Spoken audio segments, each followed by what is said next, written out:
ইসলামে রোজা রাখার অনেক উপকারিতা রয়েছে। নিচে কয়েকটি উল্লেখযোগ্য উপকারিতা আলোচনা করা হলো। আধ্যাত্মিক উন্নতি। রোজা রাখার মাধ্যমে আল্লাহর প্রতি বিশ্বাস ও আনুগত্য বৃদ্ধি পায়। এটি মানুষকে আত্মনিয়ন্ত্রণ, ধৈর্য এবং সহানুভূতির শিক্ষা দেয়। শারীরিক সুস্থতা। রোজা শরীরের জন্য খুবই উপকারী। এটি হজম ক্ষমতাকে উন্নত করে, শরীরের বিষাক্ত পদার্থ দূর করে এবং রোগ প্রতিরোধ ক্ষমতা বাড়ায়। কিছু গবেষণায় দেখা গেছে যে রোজা রাখা হৃদরোগ, ডায়াবেটিস এবং কিছু ধরনের ক্যান্সারের ঝুঁকি কমাতে সহায়ক।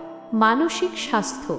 রোজা রাখলে মানসিক চাপ কমে এবং মানসিক প্রশান্তি বৃদ্ধি পায়। এটি মনকে শান্ত করে এবং একাগ্রতা বাড়াতে সাহায্য করে।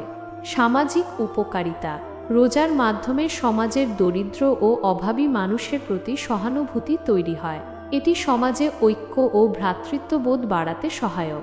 পাপ থেকে মুক্তি। রোজা মানুষকে অন্যায় কাজ থেকে বিরত থাকতে সাহায্য করে এবং পাপ থেকে মুক্তির দিকে এগিয়ে নিয়ে যায়। এছাড়াও রোজার আরও অনেক উপকারিতা রয়েছে যা মানুষের জীবনকে সুন্দর ও উন্নত করতে সহায়ক।